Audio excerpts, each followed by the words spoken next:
सदनिका गैरव्यवहार प्रकरणामध्ये माणिकराव कोकाटेंना न्यायालयाचा दिलासा मिळालाय। कोकाटेंना 1 लाखांच्या जात मुचलक्यावर जामीन मंजूर करण्यात आला असून कोकाटेंची अटक मात्र आता तुर्तास तरी टळलेली आहे।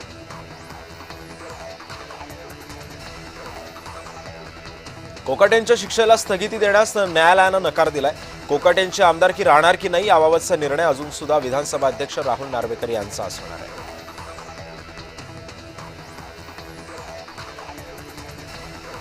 माणिकराव कोकाटे यांच्यावर एंजिओग्राफी करण्यात आली।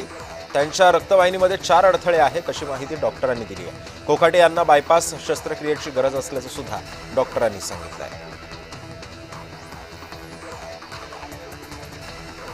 माणिकराव कोकाटे उच्च न्यायालयामध्ये गेले होते। न्यायालयानं जो निर्णय दिला होता त्यावर भाष्य करणं योग्य नाही अशी प्रतिक्रिया मंत्री संजय शिरसाट यांनी दिली आहे।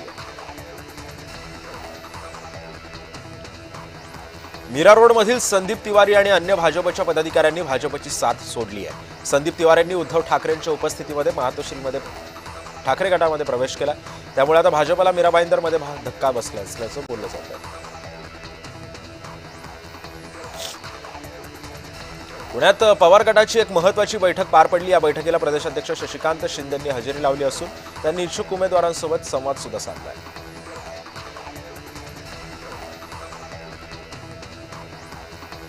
सामनातील अग्रलेखावरून नवनाथ बन यांनी मवियावर निशाणा साधलाय। एपस्टीन प्रकरणावरून पंतप्रधान बदलण्याचं स्वप्न म्हणजे गणपत वाण्याची माडी अशी टीका बन यांनी केलेली आहे।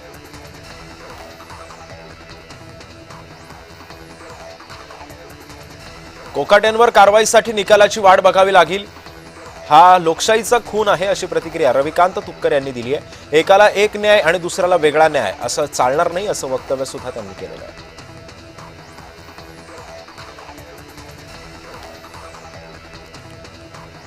मंत्री गुलाबराव पाटलांनी साताऱ्यातील सभेमध्ये मुख्यमंत्री देवेंद्र फडणवीसांसह माजी खासदार रणजितसिंह नाईक निंबाळकरांवरती टीका केलेली आहे। तर डोक्याला ताण देऊ नका, आमच्या हातामध्ये धनुष्यबाण आहे असं म्हणत पाटलांनी विरोधकांचा सुद्धा समाचार घेतला।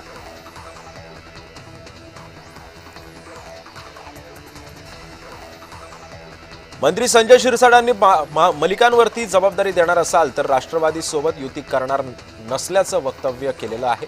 यावर पक्षानं संजय शिरसाटांना एवढे अधिकार दिले नाहीत असं म्हणत राधाकृष्ण विखेंनी शिरसाटांचे कान टोचले।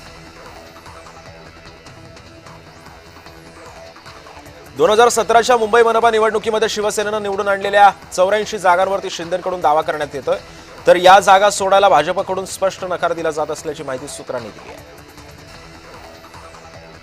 आम आदमी पक्षानं अकोला महानगरपालिकेसाठी 11 उमेदवारांची पहिली यादी जाहीर केली आहे। अकोला महानगरपालिकेमध्ये आप सर्व 80 जागा लढवणार असून दुसरी यादी 23 डिसेंबरला जाहीर होणार आहे।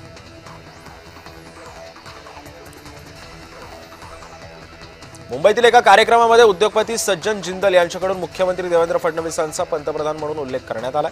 नंतर जिंदल यांच्याकडून सारवासारव करण्यात आली। मंत्री आशिष शेलार यांनी ट्विट करत मवियावरती निशाणा साधला। ज्यांच्या जगण्यात उरला नाही भगवान राम, काय करणार हे मुंबईकरांसाठी काम अशी टीका शेलारांनी केली आहे।